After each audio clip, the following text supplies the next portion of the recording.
always the seasoned vets. Welcome to This Week in Real Estate with Jonathan Harmon and Bryan Nale, your local experts on all things real estate in Middle Tennessee. Listen in as they discuss the current state of the market, Baseball's the latest trends, and have a little fun while doing it.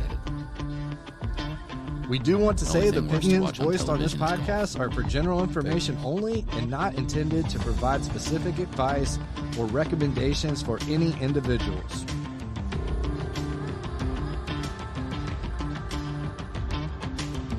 All right, y'all, we're back with another week of This Week in Real Estate where we are putting the sus in suspense.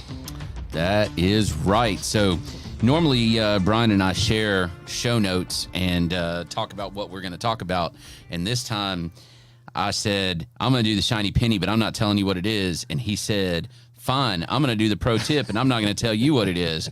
And so the suspense is mounting, and thus it inspired the introduction by producer Trent. And funny enough, ironically enough, suspense is a dirty word in the mortgage game, because when we send a file to underwriting, if they come back and they're like, I'm not going to turn this down, but I'm going to suspend it. And your file goes into suspense. That means you got issues. Dun, dun, dun. Dun, dun. So Yeah. suspense is a scary word. So we're going to dive right in. We've got a great show ahead of us. I don't have a clue what's in it, so because the suspense is killing me. But no, Bryan's got some headlines, some pretty big ones, and I do too. So a lot of good stuff there. Other than that, it's been a good week so far. It's been busy. I've been busy. Been real busy, and the brewery's doing well. We're doing a lot of cool things behind the scenes there. They're going to pay off, and then of course real estate. We've got lots of good stuff going. There's some stuff happening, man. There's like a brew going on, man. There's like a brew going on, and I think it's in a good way. Yeah. So ADP came out this morning. If we're going to go into headlines. Headlines.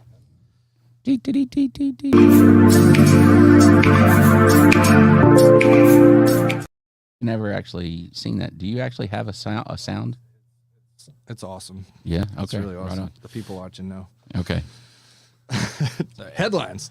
ADP. All right. So last month, the change in U.S. private employment was 208,000. This month it was 192,000, which was over the forecast, but it was less than last year. So interest rates are kind of liking that a little bit.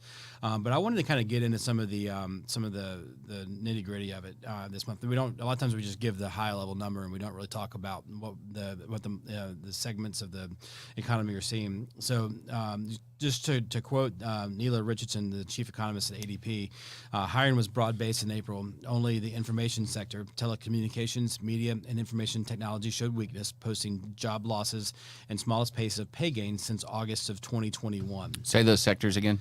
So that was information sector, telecommunications, media, and information technology.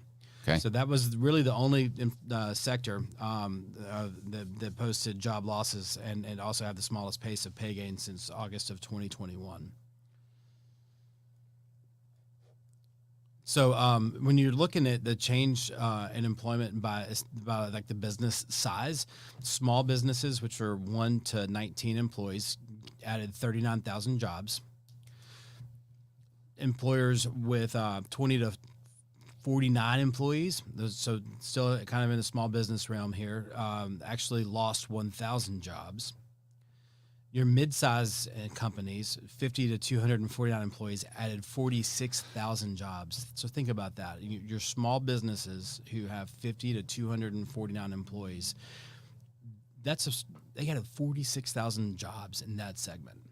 And so when you hear when people talk about small business being the backbone of our nation's economy, like that speaks volumes right there. 46,000 jobs in companies that range from 50 to 249 employees. And the 250 to 499 employees was up 16,000. And then no surprise, if jobs are being added, large companies over 500 employees added 98,000 jobs. So, I have some thoughts on this, and the first thing that comes to mind is small business adding jobs. Just from my experience, oftentimes that means that there is growth happening in a dynamic, nimble, quick moving environment, and oftentimes that translates into debt. So if that's the case, if we're seeing huge growth in those really small businesses, unless they're cash rich, and a lot of them are not, right. Speaking from experience on that, they're adding debt. So they're adding that debt and they're adding those jobs in a high interest rate environment. Right. So that's a little concerning to me. The other thing that really comes to mind is we're in this rate environment now. We've been in it since what, 2022 or whatever, early 2022. Yeah. And stuff isn't slowing down. Well, to me, it says that those companies that are adding jobs, they have the need to. They see growth potential, and so they're willing to even pay a higher interest rate if they're financing that growth, or maybe they have the cash flow to do it, or they don't want to miss out on the opportunity to gain the cash flow. That's what I'm getting at from a staffing shortage. So the rates the current rates are not working.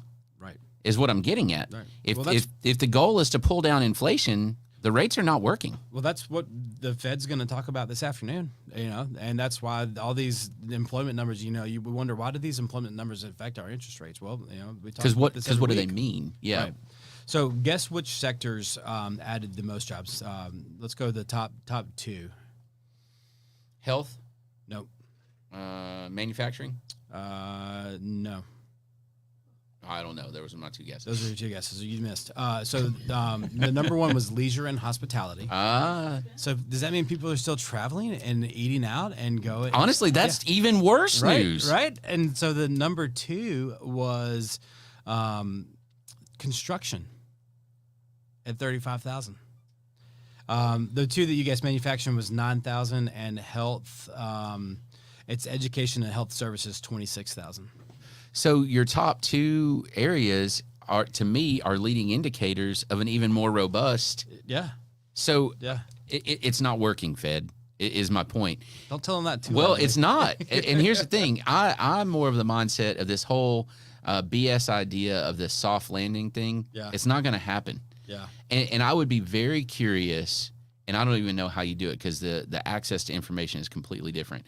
I would be very curious to see the same headlines and the same body of information from like 1979 through 1983. You know what I'm saying? Yeah.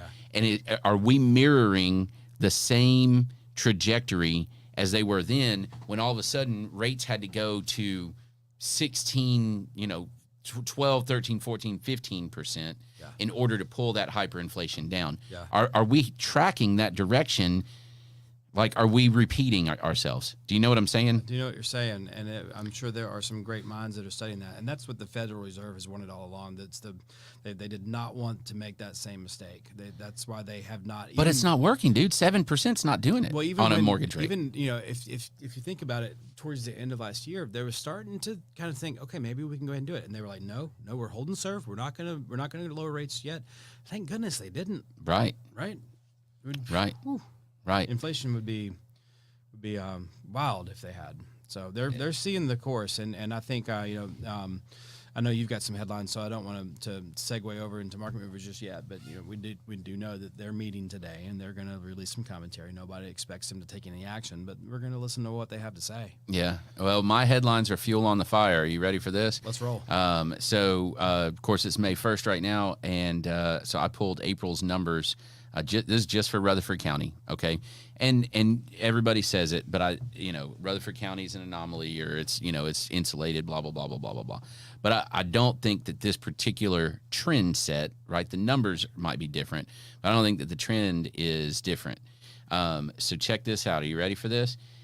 So April over April 2023 to April 2024. This is just on single family homes. New listings during the month of April 2024 versus 2023, down 19%. Last year it was 736 new listings. This year 595 new listings. Does that include new construction? Any new MLS listing. Okay. Now, I would love for them, Real Tracks, if you're listening, I would love for them to break this out into new construction versus existing. My guess is, and this is a guess, is that the percentage of new construction to existing homes is tracking up even further. because and as a percentage, not necessarily as a number of units, but the number of units of existing homes is down even further now than it was this time last year. I'm going to guess that the new construction units are holding steady as far as a raw number, but as a percentage, that means that they're tracking up. Yeah. Last year this time they were about 55%, first time that it's ever gone over half. Usually it sits at 25 to 30%. I'm going to guess that new construction right now is probably 60 plus, maybe even pushing 70. I don't know, but I have to pull that. New under contracts are up 9%. So what that means is that with less houses available, more of them are under contract. That's crazy, right? So even tighter squeeze on an already shrinking inventory. Active inventory is down slightly, 1%. So this is the number of homes that were active at any point during the month of April. And then closings down 11%. So some of that possibly still is coming out of the seasonality, because obviously that lags, 30 to 90 days back. But here's the kicker. Are you ready for this one? It's not working, Federal Reserve. Okay. And here's how I know. All right. April to April 2023 to April 2024, the average sale price in Rutherford County for a home, any single family home, is up 13% in 1 year. Normal appreciation is 3 to 4%. We've had years recently that are, in the 30s, right? Yeah. Hyperinflation, but we're still up 13%. So houses that sold, is this the median price, the average price? This is the average. The median is up 8%. So from March or February of 2023 to 2024, price is up 13%. No, it's April to April. April to April. So if you were thinking last April, I'm going to wait it's until never rates come down. Guess what? Rates didn't come down, and that house cost 13% and more. It's still, and prices are still going up a lot. Because in February, the report came out. The month over month from January to February was 1.2%, and that's the highest month over month growth in price since in like 3 years. Yeah. Wow. Well, and I think I think it was since 1 year. It was since 2022, like April of 2022. Yes. It was the highest. Well, March to April was almost 3% up. Golly. So buckle up. Listen, the high interest rate environment, what we consider as a high interest rate environment, is not affecting house prices. Well, that's because you've got so many. There's just fewer houses coming on the market, and more people are saying, "I'm home. I am not moving." Well, yes, they are, but I think they're saying that because they can't afford to. They can't afford to go anywhere, and I think that's maybe the unintended consequence here with putting the rates up where they did after having rates as low as they were. For so long. That's the problem is, and I said this. You can pull old podcasts from 8-9 years ago. Rates were artificially low, and it's going to cause a problem. Right. And it has. Yeah. Because now you have a situation, and think about this: the majority of most people's wealth is tied up in their home. Yeah. Like probably 90+% of the people, the bulk of their net worth is in their house's equity. Yeah. Right. So if that's the case, and they're sitting on more equity than they've ever had in their entire life, and they're acquiring more equity into that every single month at a 2% interest rate, or a 3%, or even a 4% interest rate, why in the hell would they ever move? Yeah. Yeah. And they certainly wouldn't move into a house that's literally twice as expensive and smaller, right, at a rate that's more than twice think about the people what they're paying. Think about the retirees who want to downsize. They don't want to have to keep up with the yard. They don't want to upkeep the house that they raised their families in. Now they want to downsize, so they would normally sell, take all the gains from that house, and just have a smaller home or a townhome that they can live in paid for.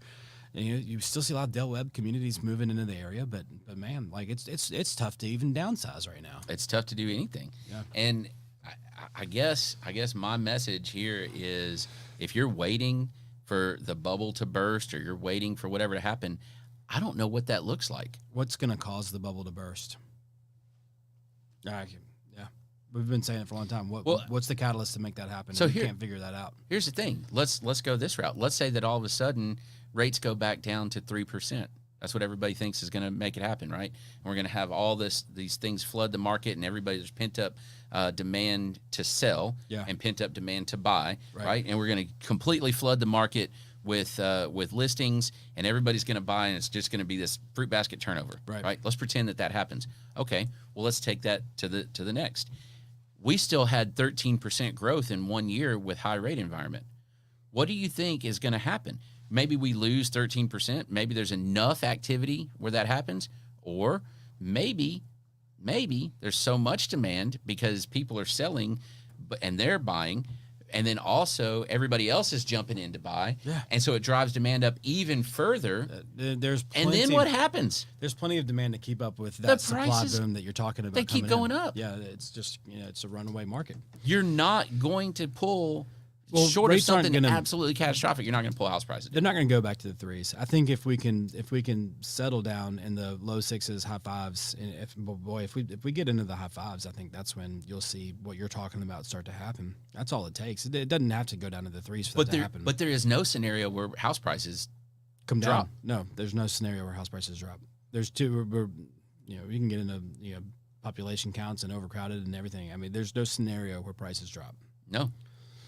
No, I mean it would have to be like Dust Bowl level depression over a long period of time. Right. So congratulations to all the people who bought a house before 2022. And if you're thinking about it, you better freaking do it. Yeah. It's not unless you're happy with you. This is what I've been saying to a lot of my clients, my prospects, people who are thinking about making a move. Listen, if you're happy where you are and you're going to be for the next 10 years, maybe longer, then stay put. That's right. You're home. Congratulations. You're in a good spot. If you are not, then don't wait, because every month that you wait, it's the market's going to work against you in a couple of different ways. I can show it to you. Yeah. We can plot it out. You can see it in a graph if you want. Well, it was the great philosophers, was it Nickelback, that once said, look at this graph. Oh, no, they said photograph. Photograph. Yeah. Oh boy, you got the Weird Al version of it. Look at this graph. Look at this graph. Have y'all ever seen that? It's hilarious. Anyway, all right, carry on. Next thing. We've moved it up into the show. Moved it up in the show. Let's do this. Crowd favorite.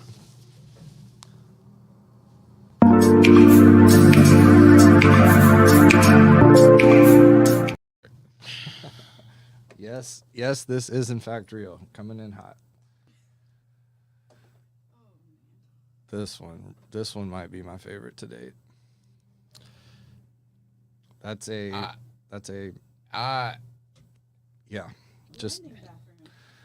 a staircase. It's not the first time I've seen a toilet in a landing, but this was probably the best.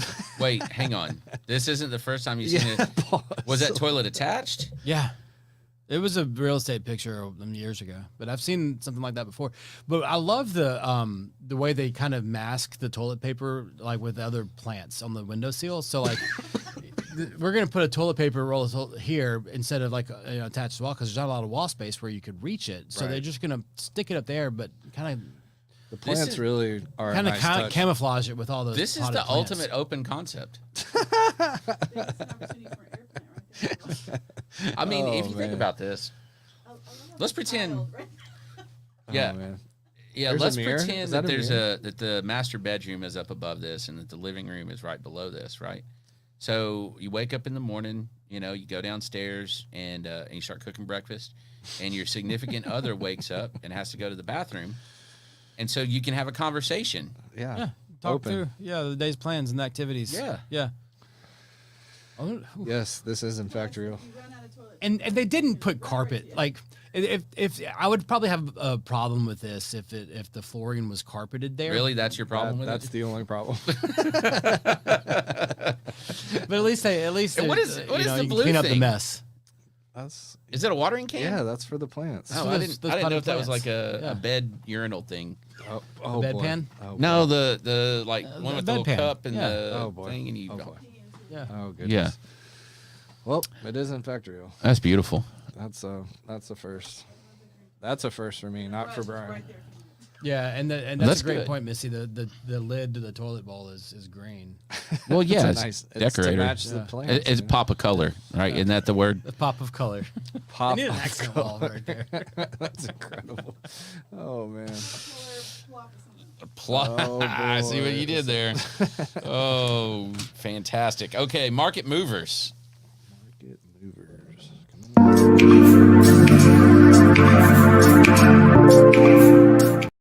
All right, go back. Wake up. Oh, no, sorry. Market It's movers. you, dude. All right. So obviously, I think if you're watching this show, that means you follow real estate a little bit, so you know that the Fed is meeting this afternoon. So we'll, we don't expect a decision or a movement on rates. The big thing is going to be their commentary, and I expect that to be a little hawkish. It could be pretty hawkish, depending on the level of hawkishness. It's going to either the market's already kind of baked that in, and we don't expect much of a rate reaction to it, or if it's extremely hawkish, then they may extremely hawkish would mean that they entertain the idea of another increase in interest rates. Then I think there would be a pretty significant market reaction to that. But what we expect is just them to say higher than longer, and you've seen that kind of with rates increasing the last 2 or 3 weeks, that's kind of what the expectation is going to be. So the market reaction to that would probably be flat. Interesting. Later this week, we've got non-farm payrolls. The estimate is 243,000, and the unemployment rate, the current rate, and the forecast is 3.8%. Those are coming out on Friday. I don't know, man. I don't have a good feeling about all of this stuff. I mean, what's it going to take for them, for us to just say, no, rip this Band-Aid off? Like, what's the rate need to be in order to slow things down? Do you know what I mean? Yeah. It's not working Yeah. at this current one. Right. I don't know. Interesting stuff. Time All will right. tell. Time will tell. Shiny penny. You're going to love this one. Hey, this is the suspense. Are you ready? This Let's is hear the it. sus part. This This is very sus. this is quite sus.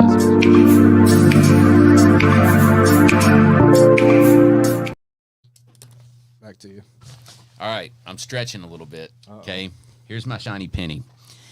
Lacey played a song for me the other day, and I have adopted this song a little bit as a mantra over the last 10 days. So this has nothing to do with real estate, just so you know. But I think that folks breathe things out into the world, and I feel that you. I've always believed that you tend to create your own luck, right? Sure. Now, sometimes you have opportunities that others don't. Is that luck? Is that positioning? Yes, is the answer to that question. But I also think that people shoot themselves in the foot. And so over the last several days, call it 10 days, a week, 2 weeks, whatever, some information has come to light to me that I just really didn't expect to ever get, right? And Lacey introduced me to a song by the incomparable Taylor Swift called Karma. Have you heard the song Karma? Oh yeah. Man. And her in this song, if you haven't heard it, you should listen to it. I don't care if you like I Taylor believe Swift it's from or her not. Reputation album. It might be. I have no idea. Just saying. But she's just in this song. She says that she loves karma.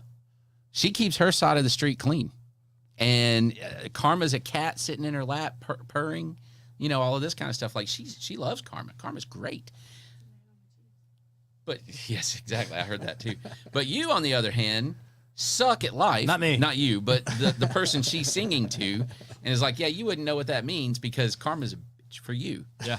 Right? And Taylor Swift can spin a song, man. Dude, what a fantastic approach to the concept of karma.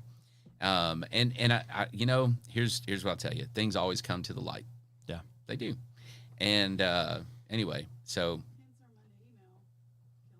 kill him with kindness. That's right. But actually be kind. Don't be fake about it. You know what I mean? Yeah, right. And that's the thing. So anyway, shout out to Taylor Swift. Not that you penny. need another shout out. You really are a pretty incredible human being. I don't. She may retweet this. I don't Here's the thing. I don't would have to really like your help our music, viewership. like from a musical standpoint. Like I'm not going to jam out to Taylor Swift necessarily, but I absolutely respect what you've done with your life and how you've done it and how you've gone about it and the talent that's involved in not just the music, but in the business management and the treatment of people. It's hard not to have a lot of respect for that.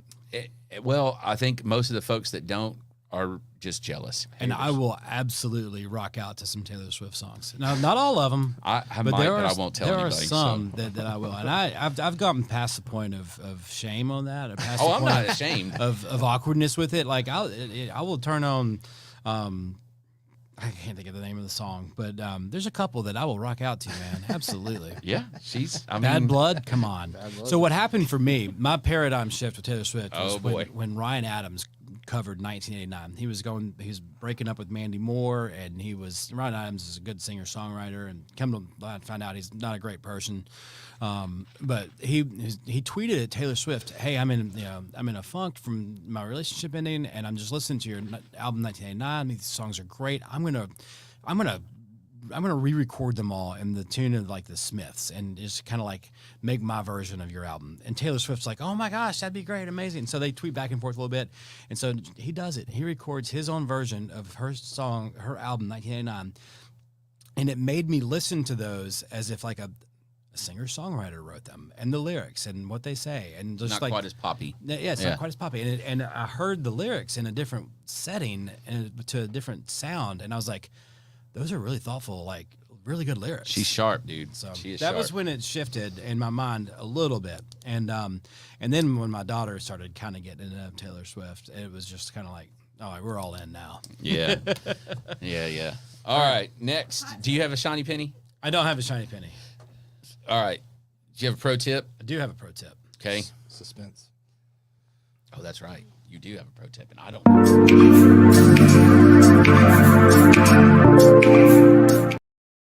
All right, Brian. So, pro tip is nowhere near as fun as talking about Taylor Swift, but we'll see where the conversation goes. There continues, we're talking about interest rates and how they're continuing to kind of live in the world that they're going to live in. And that just creates so much value in discount points. So this is not, if you're looking at your second or third home, this is not the market where you bought your first home or your second home, right? This is not your dad's market either, or your parents' market, where they're like, we don't want to pay for discount points. And there's a lot of value in those discount points right now. And I think about a lot of my clients over the last 18 months who felt like rates would be lower in 2024, and they wanted to wait to just do the refi then. And advice had been from me to go ahead and hedge. Don't chase a rate, but hedge a little bit so that if rates don't come down, at least you're not stuck at that par, that market rate at that time, whatever that might have been. And I think, looking back over it, maybe the wiser play would have been to go ahead and chase the rate, but especially the earlier we were in the rise up, right? And so now at this point, if we feel like we're near the top, but the thing is, we don't know how long that line's going to be on the graph. So hedge your interest rate, pay a little bit of money in discount points, buy the rate down a little bit. When if you're wondering what discount points are, it's when you buy the rate down. So if you've heard somebody say, your lender might say, do you want to buy the rate down? Just think of it this way: any interest rate within a range of the current market rates is available to you. So the question is, what do you want to pay to get the rate that you want, and what are you comfortable paying? And you look at the break even, and you could say, hey, the break even for this rate, if you pay this much in discount points, the rate drops to this, it'll save you this much money in monthly payment. Let's do a simple equation, division. How many months does it take to break even on the cost of those points? Do you think you will still have this mortgage? Not necessarily do you think you'll own this home, but do you think you'll still have this mortgage within that horizon? And if the answer is yes, then it makes sense to buy the rate down. If the answer is maybe, I think rates will come down, but I don't know for sure when, then maybe hedge a little bit and pay a little bit of discount points. But leave yourself some room for if there's a refinance opportunity down the road. And here's the thing: everything you just said makes so much sense. But I can devil's advocate literally everything that you just said. Of course, you can always. And so, what you really need to make sure, I think we start with this, and that is have somebody that is open-minded enough in your corner that is going to talk to you about your opinions, your fears, your your situation, and be able to say, okay, here's 3 options. You can pay every discount point that you can. You can, like you said, hedge a little bit, or you can pay no discount points. Here's where this one makes sense if you think this way. Yeah. Not you shouldn't think this way or you should think this way, but if you think this way, here's this. If you think this way, do this. If you think this way, do this. And then when you say, well, I really think it's going to be like this, I would say that the next thing is you need to have an honest conversation with somebody that knows more than you about it as to why you think that way. Okay. I really think that interest rates are going to come down within the next 24 months. Okay. Tell me why you think that. Well, because such and such said so. Okay. So let's talk about that, because there's also a possibility of this, and this. Okay. And no matter which one of those you pick, let's have a conversation. Let's educate. Let's talk through it a little bit. Let's validate the feelings that we have, right? Because it's ultimately feelings, right? And then say, okay, now based on that, which of these helps you sleep better? Well, and sometimes it's a need-based decision rather than that. Sometimes it may not be feelings as much as is I literally won't be able to afford that payment if I don't get the rate to the hair. But then the flip side of that is I might not want to pay any at all. If my budget allows me to pay that full payment without paying points, and those points are going to cost me out of pocket $5,000, it might make more sense for me to keep $5,000. Right. Well, and it might make sense that, or you may not have the $5,000, right? Like your budget might be, I've got $25,000 in my savings account. That's what I've got. And so then it might make more sense for you, like you said, to keep that $5,000 instead of spending it on discount points, to keep that money liquid so that you've got a $5,000 head start on your emergency fund. Right. And it might make sense for us to try to get a seller to pay those. I mean, there's all kinds of different approaches to this. So many. Yeah. And again, I think that key goes back to who's in your corner, who's advising you, who are you listening to, and do they really give a crap about you? Right. Absolutely. That's what it all comes down to. That's a great way to close the show. Yeah. All right. Some closing remarks. First of all, big shout out to Philip Byard, right? Yep. Big shouts to Phil. Yep. And his company is Music City Hardscapes. Doing some great things around our community, but also helping the Spread the Positive community. So that's right. Thank you, Phil. We appreciate you. And speaking of Philip Byard, we have on May 14th, put it on your calendar, a home maintenance class. So nice. If you are the person that is sitting in your place and you're saying, I ain't selling anytime soon, then why don't you learn how to take care of that house just a little bit better and stay on top of things instead of having to go and repair. So what's the whole an ounce of prevention is worth a pound of repair? Is it what's the adage? Something like that? An ounce of prevention is better than a pound of cure. Pound of cure. There you go. Man. I knew it was something like that. So we've got a panel with 4 folks on it. Jim Africano of Affy Pest and Wildlife, Jim Edwards of Preferred Home Inspection, Philip Byard of Music City Hardscapes, and Mike Donovan of Donovan Home Services. So it's going to be a lot of fun. We're going to go through a lot of stuff that on the surface you're going to be like, oh, I should already know all this stuff. And quite honestly, if you've owned a home for any length of time, you should already know this. But sometimes you feel like you should know it, and then you're embarrassed to ask it. Well, throw the embarrassment, check it out the door, folks. So we're going to go over some stuff, some really basic stuff and some advanced stuff, and you can ask everything. It's a nest. Right, it's a safe environment for us to ask questions. I'm not going to yell. I'm going to talk like this the whole night. You're in the nest. In the nest. We were in the trust tree. In the trust tree. That's it. I love it. All right, that's it. You got anything else? I don't. Shakespeare. Shakespeare is Friday. That's going to be a blast. Gallagher Fest is on Saturday. That's going to be a blast. Guys, if you're in Murfreesboro, Rutherford County, I don't know if the tickets, I hope the show's sold out and this is a moot point, but if you are not familiar with Dan Tominski, do yourself a favor, go to the Walnut House on Saturday. And he is a man of constant sorrow. He is a man of constant sorrow. He can play the guitar. Yes, he can. And I am pumped to see talent like that come into Murfreesboro. I hope that they can continue. And in an intimate, beautiful, if you've never seen a show at the Walnut House, dude, it's compact. Yeah. It's beautiful. So Yeah. so when Jonathan says he's a man of constant sorrow, if you think I've never heard of Dan Kaminsky, I guarantee you probably heard "I'm a Man of Constant Sorrow" from the Oh Brother Part There movie. That's him. That's him. He's singing that song. He's playing It's the not guitar. George Clooney. Can you believe that? And it was I know. but no, that Dan Kaminsky played in Alison Krauss and Union Station. So his Union Station was Alison Krauss's band. He's an alumni of that band. And the man's just a flat out great musician. He's a good person, and I can't wait to. It's birthday weekend for us. I'm not going, but I can't wait to hear some reviews on the show. Great. Yeah, I'm not going to be there either. But anyway, we are going to have a presence there with Cedar Glade. Jeremy's going to be there, so it's going to be awesome. That's it. Anything else, Trent? No, that's it. Appreciate Missy? you. Happy May. It's gonna be May. Yep. Cammy, you got anything? Nope. All right. That's it. See you guys later. Thank you for listening to another episode of This Week in Real Estate with Jonathan Harmon and Bryan Nale, your go-to resource for all things real estate in Middle Tennessee. Be sure to like, share, follow, subscribe, and leave us a 5-star review. We will see y'all on the next one. Now for the nitty-gritty. Primis Mortgage Company is a subsidiary of Primis Bank, a member FDIC. Primis Mortgage NMLS number 1894879, BK number 1042893, ML number 1894879. As always, all loans are subject to credit approval and product guidelines. Equal housing lender.